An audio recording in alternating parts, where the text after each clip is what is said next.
Irmãos e irmãs, hoje vamos estudar sobre a divisão do reino. Veja, Davi com todo o seu pecado, mas ele conseguiu manter o povo unido. Davi ele reinou em Hebrom e depois reinou sobre as 12 tribos de Israel. Basicamente, a primeira vez que nós temos um reino unido. Parece que antes de Davi, nós temos histórias de tribos, mas todo Israel, todo Israel junto, é com Davi que nós temos. Ah, mas não foi todo o povo que passou do Egito, que fez a passagem do Egito? Talvez não. Historicamente, talvez tenha sido uma tribo ou outra. E depois já tinham tribos que moravam ali em Israel. Depois tudo isso se forma o povo de Israel. Mas é com Davi que eles se reúnem. E Davi conquista no ano 1000 a cidade de Jerusalém. E ele consegue reinar sobre o que nós temos conhecimento histórico, sobre as 12 tribos, um Israel unido. Mas, com a morte de Davi, vem o seu filho, Salomão. Salomão é filho de Davi com Betsabeia, e muitas pessoas às vezes pensam que ele é o filho lá do pecado, que a gente narrava na última aula, mas não é. Não é.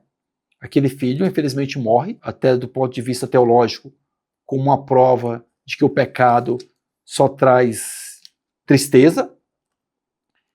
E depois eles casam, porque é interessante isso, Deus não quer o pecado, Deus não quer o mal de ninguém, Deus não quis o exílio, Deus não quer a morte de ninguém. Foi Deus que quis, Deus não quer, para de falar isso, pelo amor de Deus. Tem gente que quer defender Deus e fala cada coisa sobre Deus, não acontece uma tragédia, Deus que quis, Deus não quis isso não, meu filho. Deus não é tão mal assim não, Deus não é mal, Deus é bom, Deus é amor. Agora, Deus consegue, a partir de uma tragédia, tirar um bem maior. Reconstruir a história, criar. E ele cria. Mesmo essa união pecaminosa de Betsabeia com Davi se torna uma história de amor e nasce um filho, que é Salomão. Salomão se torna depois o paradigma da sabedoria. Ele pede a Deus naquele sonho de Gabaon, ele fala assim, Senhor, eu não te peço nada, só sabedoria. Se você pegar também o livro de sabedoria, capítulo 9, vale muito a pena rezar aquela oração. Dai-me, Senhor, sabedoria. Dai-me sabedoria. Dai-me discernimento para governar, para ensinar. Este é Salomão. Depois, tudo que é escrito a partir daqui, toda vez que alguém vai escrever um livro sobre sabedoria, vai atribuir a Salomão. Hoje, no nosso mundo, a gente gosta muito de dar nome, Se você copiar meu livro, é plágio. Antigamente, não. O autor bíblico mesmo escrevia uma obra e dizia, não é minha não, é de fulano de tal. Atribuía a alguém mais relevante. E aqui, tudo que vai ser escrito sobre sabedoria, o livro de sabedoria, Eclesiastes, Provérbios, tudo é de Salomão. Cântico dos Cânticos, tudo que é sobre sabedoria é de Salomão. Não foi ele que escreveu, claro, São livros bem posteriores, mas ele se torna esse modelo. Um homem que não quer nada, só quer Deus. E é interessante, porque ele começa tão bem, mas já no final da vida, lá no capítulo 11 do primeiro livro de Reis, ele começa a se perder. E se perder por quê? Porque ele vai cair na idolatria. Ele tem muitas mulheres, Aqui fala que Salomão teve tantas mulheres. No capítulo 11 vai dizer quantas mulheres ele teve, com quantas ele se envolveu. Mas o problema não foi isso, não é o número de mulheres. O problema é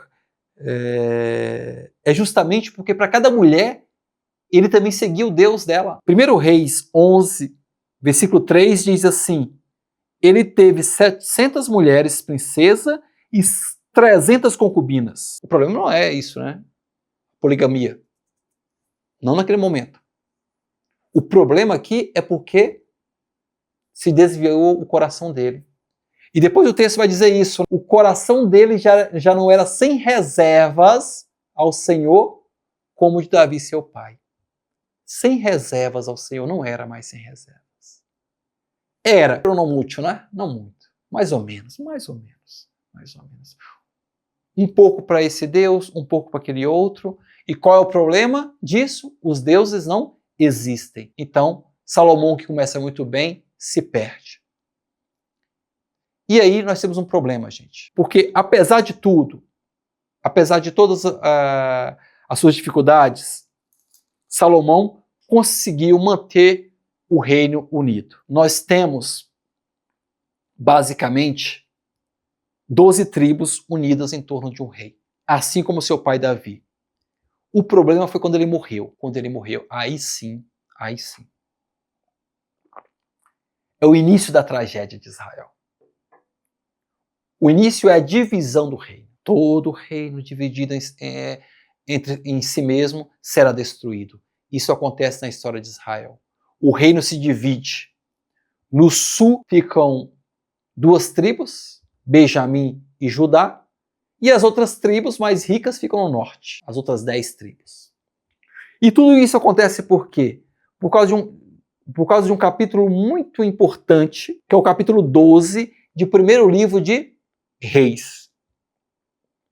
Capítulo 12. A Bíblia de Jerusalém traz até assim, o cisma político e religioso. Um cisma. É o que acontece mesmo. Isso acontece no ano 930, claro, sempre antes de Cristo, né? Porque Salomão morreu em 931. Um ano depois, o povo se reúne numa assembleia. E o que o povo pede? O povo pede, né, a esse seu filho Roboão que, por favor, abaixe o imposto. Naquele tempo, gente, o povo pagava imposto muito alto. Eu sei que nós que moramos no Brasil não conseguimos entender isso, porque a gente paga um imposto muito baixinho, né? Muito baixinho. Mas lá eles pagavam aí por volta de 27%, né, de imposto de renda. Eles pagavam imposto sobre tudo. E aí o povo fala, a gente precisa de uma reforma tributária, Senhor. Não está dando. E aí Roboão, um bobão, vocês vão ver daqui a pouco, né? Porque ele vai consultar os anciãos, né? E fala, o povo está me pedindo uma reforma. E os velhinhos falam, olha, é melhor. Tem coisa que só o cabelo branco que dá, né, de sabedoria, né? Os velhinhos falam, é melhor. Você abaixa os impostos, continua recebendo, esse povo vai te tratar bem, quando você precisar eles vão estar do teu lado. Mas aí, ele não satisfeito, vai consultar os amiguinhos dele de faculdade, de ensino médio, né? Os motoqueiros que usavam lá a maconha lá no tempo deles, lá, aqueles amiguinhos, né? Perdidos. Vai usar esse povo, vai conversar com esse povo. E o que esse povo vai sugerir para ele?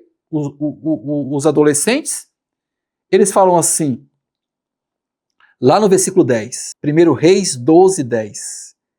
Eis o que dirás a este povo. Teu pai tornou pesado o nosso jugo, mas tu alivias nosso fardo. O povo pede isso, né? Você vai dizer o seguinte, meu dedo mínimo é mais grosso que os rins do meu pai. Meu pai vos sobrecarregou com o jugo pesado, mas eu aumentarei ainda o vosso jugo. Meu pai vos castigou com açoites, e eu vos açoitarei com escorpiões. Que beleza, que beleza. Jeroboão, que já era da oposição, já tinha feito oposição a Salomão no fim da vida dele, só estava esperando isso. E Jeroboão não precisou fazer nada. Roboão sozinho arruinou o reino. Jeroboão falou, é assim? Então fica você com seu deserto, com Judá e seu deserto, que nós, com nossa riqueza, vamos voltar para o norte. Gente, Judá tem o que de riqueza? O Mar da Galileia fica lá no norte. É ali que se produz. Até hoje, se você for a Jerusalém, você vê como é, se você for a Israel, como é diferente a paisagem. O norte você tem plantações, é tudo muito bonito. O sul é um deserto, tem um valor sentimental, histórico, religioso, infindável. Mas de riqueza econômica é o norte. E aqui tem a separação.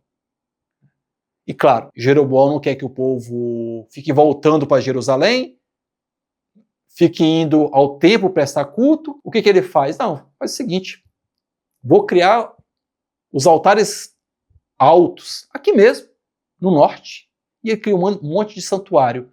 Ali, segundo a Bíblia, começa o mal de Israel. Então, preste atenção, a partir de agora, 930, a partir de Reis, capítulo 1, 12, até 587, até mais ou menos o livro de Reis, o final do livro de Reis, quando a Bíblia fala em Israel, você imagina que é o reino do norte, as 10 tribos. Quando falar em reino do sul, é Judá. Então agora os termos são diferentes. Até para entender a história de Israel, eu tenho que entender em que época que eu estou. Se eu estou nesse período, entre 930 e 722, Israel quer dizer uma coisa, Judá quer dizer outra. Por isso que a narração bíblica vai sempre ser assim a partir de agora. Quando fulano era rei no norte, Beltrano era rei em Judá. Primeira vez que eu li a Bíblia assim, adolescente, eu ficava louco, mas como assim, né? Beltrano era rei em Judá, Ciclano era rei em Israel? Judá não é em Israel? Não, não nesse período. Nesse período está separado, são 2 reinos. É sim o início da catástrofe para o narrador bíblico. Bom, isso vai preparar depois 2 outras tragédias, que a gente vai ver com calma depois, nas próximas aulas, né? Que vai ser a destruição do Reino do Norte, já estou dando um spoiler, né, porque esse Reino do Norte vai cair em 722, e depois a destruição do Reino do Sul. Mas Israel vai pensar sobre isso, sempre isso. O que causou essa destruição? Primeiro, o pecado de Salomão. Quando Salomão se dividiu por dentro, ele era do Senhor, mas não era mais inteiro do Senhor. E depois, como essa divisão interna de Salomão provocou a divisão do povo. E aí, dividido, foi muito mais fácil de ser conquistado. Nós temos um texto que diz assim: os homens da velha geração, que recomendam uma mudança na política, sobretudo a redução dos impostos, em sua crítica, empregam uma linguagem que faz lembrar a escravidão egípcia, a dura servidão. O povo entende, os anciãos entendem, né? Olha, o povo está entendendo que esses seus impostos não são impostos bons, são impostos que traz a expressão dura servidão. É melhor largar isso, mas não é isso que o povo que acontece. Roboão vai seguir o conselho de jovens, e nós temos essa expressão que diz assim: no final, o grito de dependência não invocará mais razões tributárias, mas denunciará o próprio fundamento da monarquia davídica, sentida como alheia, contrária à monarquia de Saul. Então você vê, o imposto foi só a gota d'água, mas trouxe à tona todas as diferenças.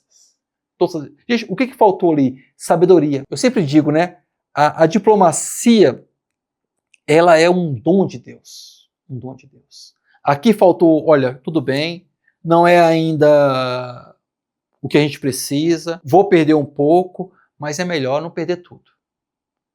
Aquilo que Jesus sabia fazer muito bem com seus discípulos. Né? O discípulo chega dizendo: Senhor, quando vier no teu reino, né?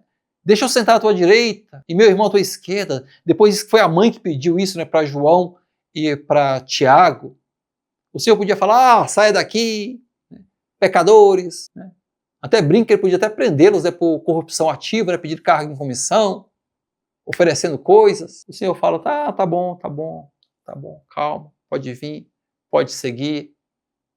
Você quer sentar à sua direita? Vai sentar. À minha direita? Vai sentar. E de fato, Tiago é o primeiro a morrer, decapitado. Não era isso que ele pensava em direita, mas o Senhor dá o tempo para eles. Lembra João também? Eu sempre lembro João, né? Primeira pregação de João, o povo não acolhe, João fala: Senhor, o Senhor quer que a gente mande cair fogo do céu? Senhor, calma, João, não é assim. Mas a paciência de Jesus, de entender o tempo dos discípulos, foi isso que faltou a Roboão. A sabedoria que o pai tinha também. De falar: olha, é melhor ganhar pouco do que não ganhar nada. Espera. Né? Paciência que a gente precisa ter com os outros também, não é? Na pastoral, quantas vezes? Mas o pessoal fala muito isso sobre jovens. Sobre jovens.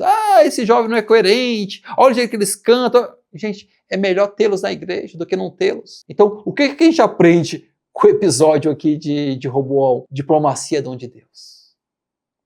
Às vezes, querendo o perfeito, a gente não tem nenhum bom. A coisa está diante de nós e não está como a gente quer, mas é o possível para agora. Como dizia um amigo, às vezes a situação chega tão drástica na nossa mão, o que a pessoa nos narra é tão dramático que a gente tem só que estancar sangue. Depois a gente faz a cirurgia, depois faz os remendos, né? Plástico, mas com calma. Coisa que Roboão não soube fazer, faltou sabedoria. Então a sabedoria que foi pedida por Deus, né, por Salomão pediu justamente isso, sabedoria. No fim, o que faltou foi sabedoria e provocou essa divisão. Essa divisão interna assume outras dimensões. Agora não é só tributo. Agora é o grupo de Israel autêntico contra Judá. Judá é visto agora como usurpador. Judá, que outrora, casa de Davi, agora é vista como uma casa de usurpadores. Agora nós temos Siquém contra Jerusalém. Agora nós temos os antigos santuários contra o templo. E agora nós temos o exclusivismo clerical da tribo de Levi frente aos profetas de Silo do norte. Enfim, a causa tributária trouxe à tona tantas divisões. A Gaudium et Spes, Alegria e Esperança, documento da Igreja, do Concílio Vaticano II, no seu número 22, fala justamente disso, que toda divisão humana começa dentro do nosso coração. Toda briga, toda violência, toda guerra, no fundo, começa porque o coração humano está dividido. E nós vimos hoje que essa destruição do reino começou justamente quando o coração de Salomão não era mais sem reservas ao Senhor. E vamos lembrar também de Apocalipse, né?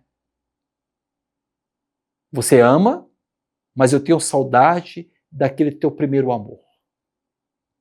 Hoje você está com amor tímido. Você esqueceu, como o Senhor fala depois para Jeremias, o amor de juventude. Salomão amou, mas amou pela metade. E isso lhe custou o reino. Não em vida, mas como consequência dos seus atos. É isso que nós vimos na aula de hoje, essa destruição, essa divisão do reino, que prepara já assim a destruição tanto do reino do norte como do reino do sul, mas isso será tema de próximas aulas.